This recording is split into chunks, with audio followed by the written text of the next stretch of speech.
Good morning mga kabesland. So dito po tayo ngayon sa Lopez, Quezon. So new property na naman tayo mga kabesland. So ito pong property natin mga kabesland ay tabing kalsada po ito. Yan, so makita po ninyo, ito po siya, napaka cemented po ng daan. Ano po? So wala po kayong dadaanan dito na rough road. Ano po? So mula po town proper hanggang dito sa property, magdadrive lang po tayo ng mga 15 to 20 minutes ano po, sa town proper po ng Lopez. Yan. So from Manila naman mga 6 hours lang po yan, napakalapit lang din ano po. Then simula po ng property ay hanggang dun po sa may poste na yon, ano po, dito na po siya, pababa na po siya. Yan. So medyo ano lang po siya mga kabesland, medyo palusong lang siya ng konti, ganyan po siya ano po yung area niya. Pero pagdating po dun sa baba, pantayan na po yan. So bali itong bungad lang po na ganito ang medyo palusong ng konti ano. Yan. So makita po ninyo mga kabesland, ito meron ditong malaking puno po ng pili. Ayan, ano po, tulad po itong nakikita po ninyo yan, yung basyad kung tawagin ano po. So may mga hardwoods din po, and may mga bagong tanim po ng nyug. Yan, ano po. So punong-puno po siya ng tanim po ng nyug mga kabesland. So mamaya tanungin po natin si Kuya ano kung ilang nyug po ang ano nito, ang nasakop po dito. Yan, sobrang ganda nito mga kabesland ano. Yan, so tabing kalsada. Yan. Yan, sobrang dami po dun, may mga nara po dun sa ibaba. So medyo madamo lang po ng konti dito sa bungad ng kalsada. Ano po, yan, may mga nara po yan ano po. Yan mga yan, tapos yung nyug po ano, makita po ninyo, ang dami rin po ng bunga. So ito po ay sama-sama na po yung nyug dito mga kabesland. So meron siyang mga maliliit, tapos may mga matataas naman ano. So hindi siya sabay-sabay. Yan, yung laki po niya. Yan, so meron din po mga saging po doon ano po. Yan, so yun po yung flatland na po yun, yung part na yon, may mga baboy na yon. Tapos meron na rin po siyang poso, yun po yan oh. Poso po yun, so sa tubig naman po ano. Yan, so kung halimbawa ay mabibili po ninyo ito, so hindi nyo na kailangan magpagawa po ng poso. Meron na po yan oh. Yan, dyan na po sila kumukuha ng tubig. Then ang paglinya naman po ng kuryente, ito naman po yung linya ng kuryente. Yan, malapit nga po dun sa poste na yon ano po. So nayan po siya. So bali itong left side lang po mga kabesland yung part ng property ano po. Yan, pero napakaganda po niyan nito. So kung kayo po ay naghahanap ng tabing kalsada po na property, napakalaki, napakalayo, napakalaki po ng frontage po nito.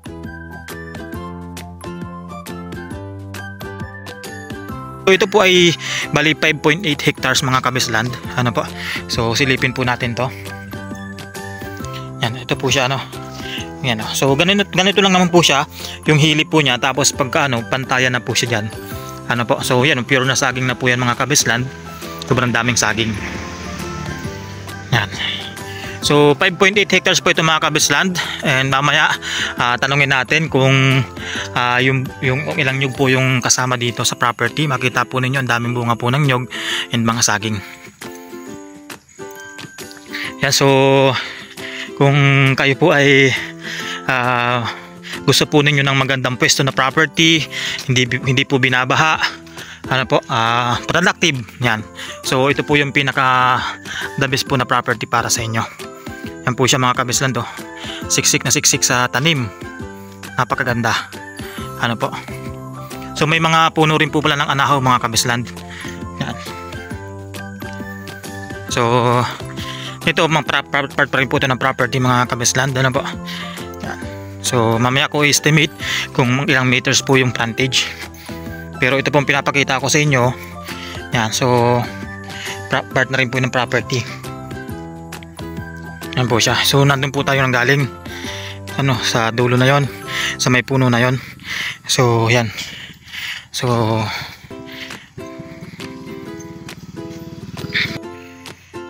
yan po ano, pinupuntahan po natin yung pinakadulo ng property, kasi merong pong isang daan pa rin dito.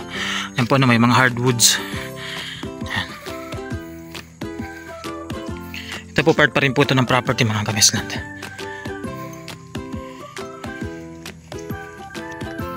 So ito po ay yung mga nakikitira lang po dito.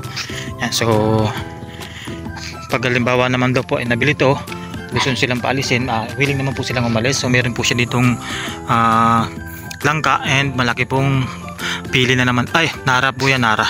Itong malaking puno na to. Napakaganda po niyan. So lahat po itong mga kabislan, nakikita nyo na to, kasama po ng property.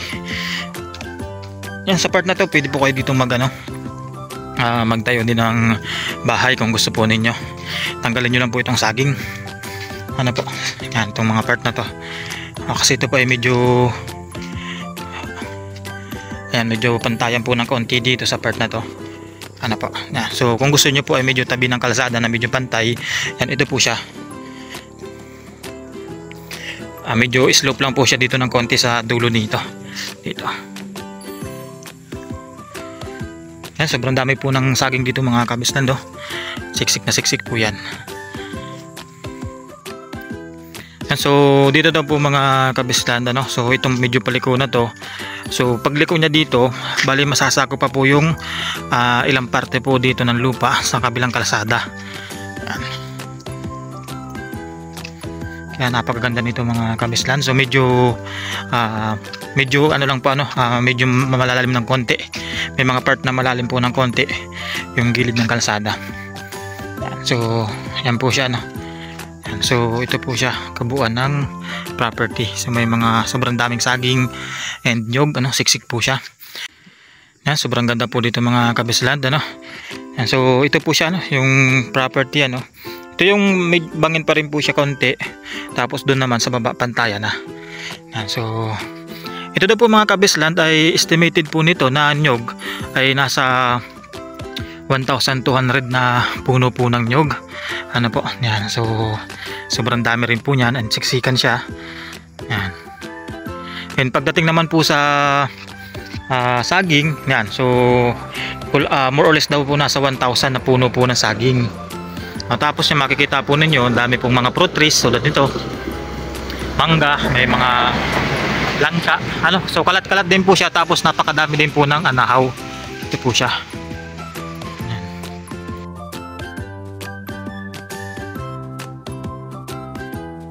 Ayan, so ito daw po ay nasakop pa rin po siya dito sa pagliko. Itong kabilang kalsada na to. Yan. So mamaya po tanungin ko kung gaano po kalaki dito yung nasakop sa kabilang kalsada. So ibig sabihin sa part na to, tuhog na po siya ng kalsada. Hindi to.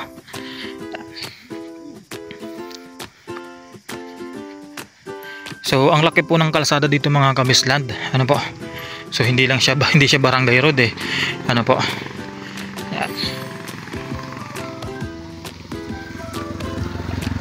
So ito po, kasama pa rin po yan mga puno po ng nara. Sobrang dami.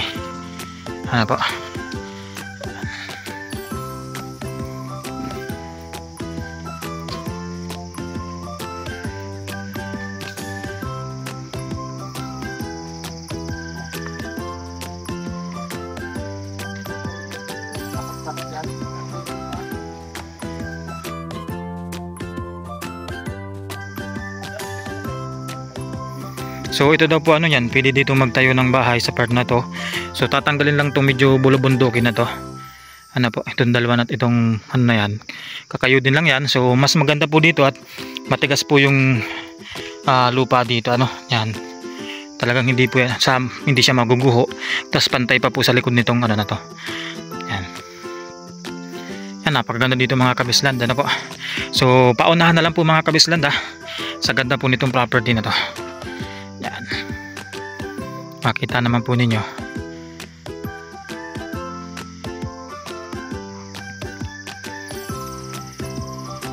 So wala pong problema kasi kung dito kayo magbabahay, nandito rin naman po yung poste ng kuryente. Yan.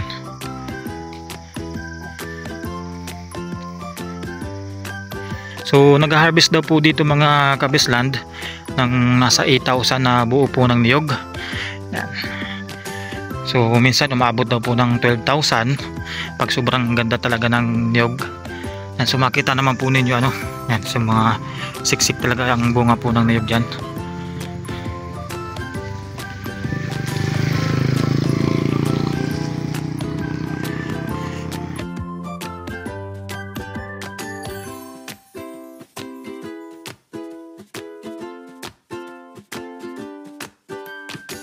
So ito po ano, sakop pa rin po ng property itong mga to.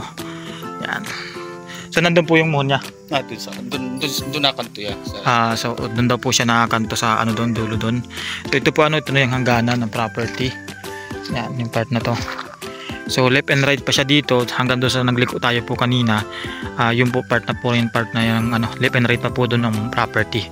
Then sa una natin binidyohan, yung po yung left side lang po ng property. So siguro po nito, ang estimated nito na frontage, kung sa left and right na to, yung haba po nito is nasa mga 250 meters more or less, yung left and right. Then yung ano lang po, right side lang, ay yung left side lang kanina is almost nasa ano po siya, nasa 400 meters ano po, more or less yung frontage na yon. So total po niya ay malapakalaki din po ng frontage. Yan. So yan po ano, so yun lahat po kung naghahanap po kayo ng mga yan, productive na property, accessible na property, yan, so napakaganda po nito. Yan po. So pagbaba nyo pa lang ng sasakyan, property nyo na agad, and ang dami kayong pamimilian na pwedeng pagtayuan ng bahay. So dito po mga kabisland, sa hangganan ng property na to, ano po, so dito po kami bababa papunta doon sa loob ng property para makita nyo din po ano. So may daan naman po dito, kaso siyempre ulan init kasi, so mabilis tumubo yung damo ano po, kaya medyo nagkadugsungan po sila ng ano, ng damo sa daanan. Yan. So update ko po kayo mga kabisland mamaya pag halimbawa ay nasa baba na po tayo. And so dito na po tayo mga kabisland sa medyo baba ng property ano po. Yan. So yan o, ang ganda po dito, medyo malinis ano po. So pantayan naman po siya dito, pantayan na siya, tapos yan makita po ninyo sobrang dami po ng tanim.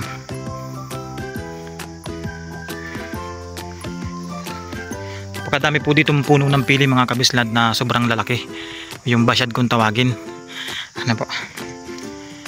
Yan. So kung kayo po ay mahilig magnegosyo, pwede kayo magnegosyo ng pili tart ano po, o yung matamis na pili. Yan. So pwede na kayong kumuha dito ng pang ano nyo, raw materials ano po. Napakaganda magnegosyo niya, dami pong bunga oh. Yan, hindi, doon po sa kanina dinaanan natin, puro pili po yun. Yan oh, ganda po dito mga kabisland.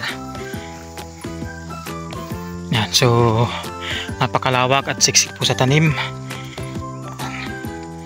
So hindi po sayang ang pera nyo dito, kasi ang maganda po dito is tabing-tabing kalsada, productive ano po.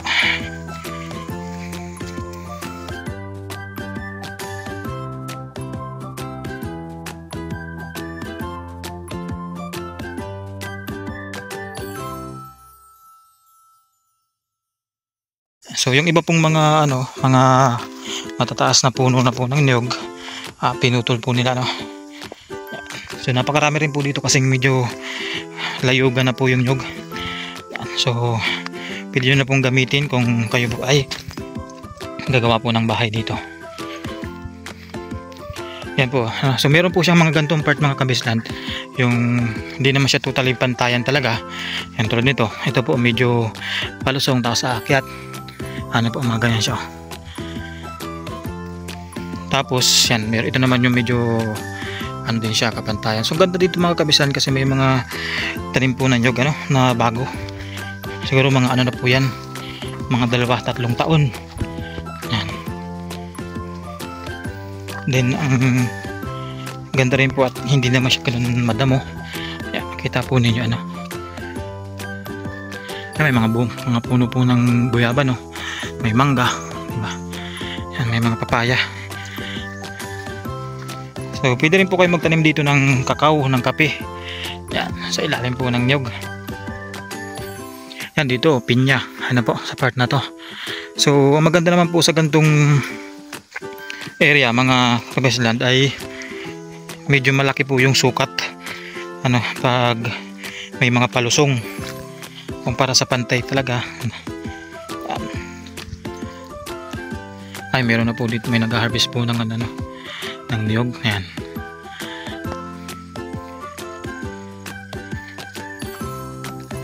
Ayan po, may mga puno ng nara. Medyo maputik lang po yung daan mga kabisland kasi maulan po dito sa Quezon. Ayan po sila, nag-harvest na sila ng mga nyug. Sobrang ganda dito mga kabislan. Ayun, parang ang ganda dito. Daming nyug na bagong tanim.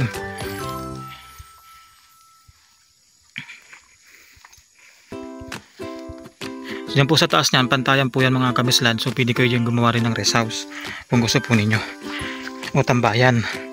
Then doon naman sa kabila, sa tabi ng kalsada, doon pwede kayo po doon magbahay mismo.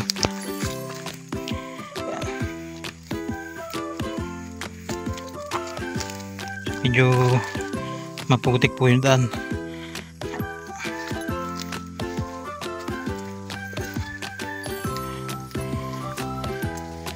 Ayan o, ang ganda po mga kabislan, ang linis.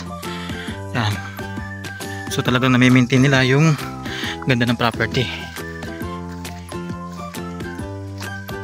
May mga puno ng mangga. Ito po yung mga medyo layugan na property ay naanyog. Makita po ninyo. Sa ibaba po niyan may mga tanim po na bago. Diba? So ang ganda po.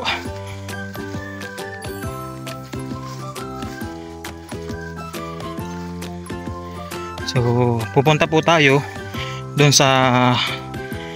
tayo babalik sa pinanggalingan natin nung kanina, pero dito lang tayo dumaan sa ibaba. So para makita nyo na rin po yung libot ng property, ano po.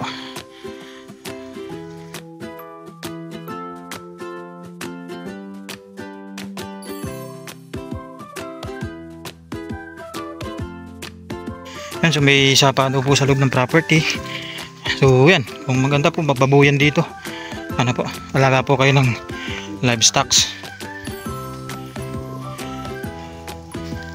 Ito pong may mga kawayan na to. So, silipin po natin yung ano dito.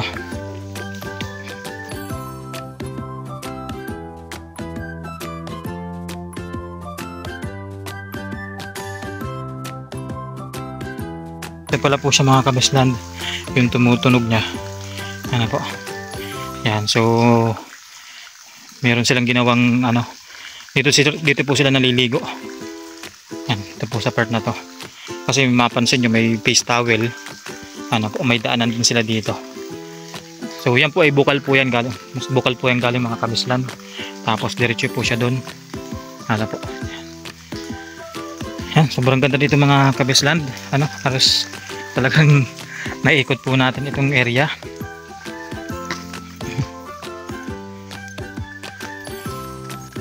Ano, so ganyan po sila maghakot ng ano dito, niyog. Ano po, kakabayo.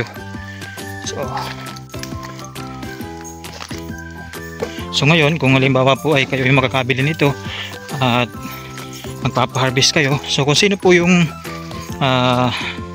nag-harvest dito sa property ngayon, pwede naman po natin kausapin na yun na lang din ang kunin natin na mag-harvest ng pananimi po ninyo, ano?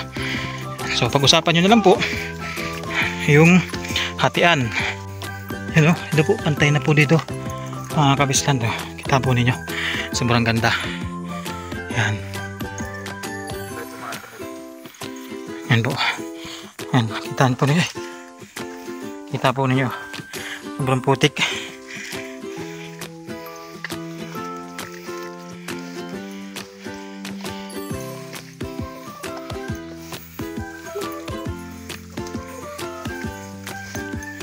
Yan po, ito yung sila sa mga madami pong ano, tanim.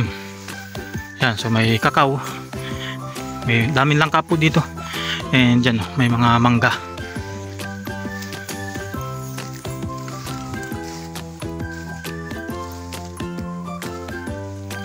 So dito po mga kabislan, meron po ditong balon, ano, tapos dito may para siyang irrigation. So the best po sa hayupan, kambing, ano po, yan, baka, kalabaw, ano, pwede po kayo dito mag-alaga. Then sa livestock po, yan o, yan po yung bukal po yan mga kabislan, hindi po yan tubig lang ng ulan. Yan po siya, nasa gitna po ng property, ano. Tapos ito na po yung area na puro sagingan. Yan. Medyo hingal na lang tayo. Ayan. Ganda po dito. Wala pong sayang sa oras pag nabili po ninyo ito. Kasi pag nabili nyo pa lang, so pwede nyo nang papakinabangan agad yung property. Kasi very productive po talaga. Yan. Sobrang ganda pa, no? So kita tayo. So itong video po mga kabislan ay medyo mahaba-haba. Ano po? So para at least makita nyo talaga yung kabuuan ng property. So dito po ay medyo paakyat kami ngayon. Ano po? Yan. Paakyat tayo ng konti. Ito. Hindi naman na siya ganun kaputik. So yun po yung puso. Yung kanina. Yung tinuro ko kanina. Yan.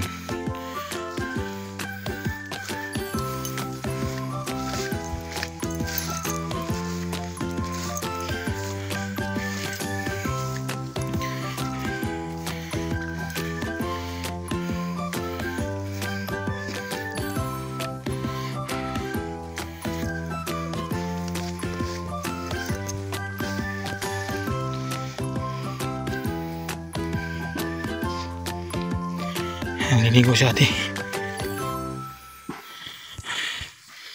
So yun na po yung kalsada kanina.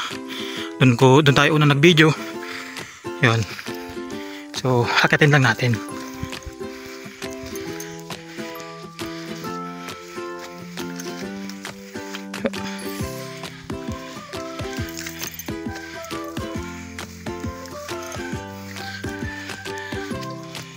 Ito po yung lukaran nila ng nyug. Ito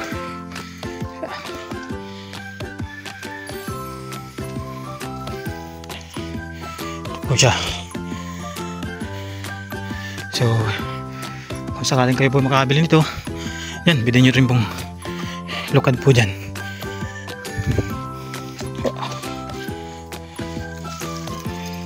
Ito sardina, no? Ito. Hindi, yan.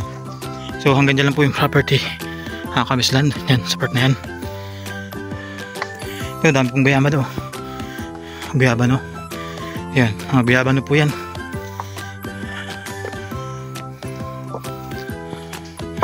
Yan, sobrang ganda dito mga Kabislan. So yun po mga Kabislan, kung meron po kayong mga questions pa, may di ba ako na sabi na information, chat lang po kayo, ano po, sa ating YouTube channel, sa ating Facebook page, and WhatsApp, and ating Viber account, ano. Yan, so and lalagay ko rin po dito yung aking Facebook account. Pwede rin po kayo mag direct message nun, ano, para pwede tayo magkausap ng maayos. Yan. So hanggang dito na mga Kabisland. Yan. So God bless po sa lahat, and happy holidays po. So thank you.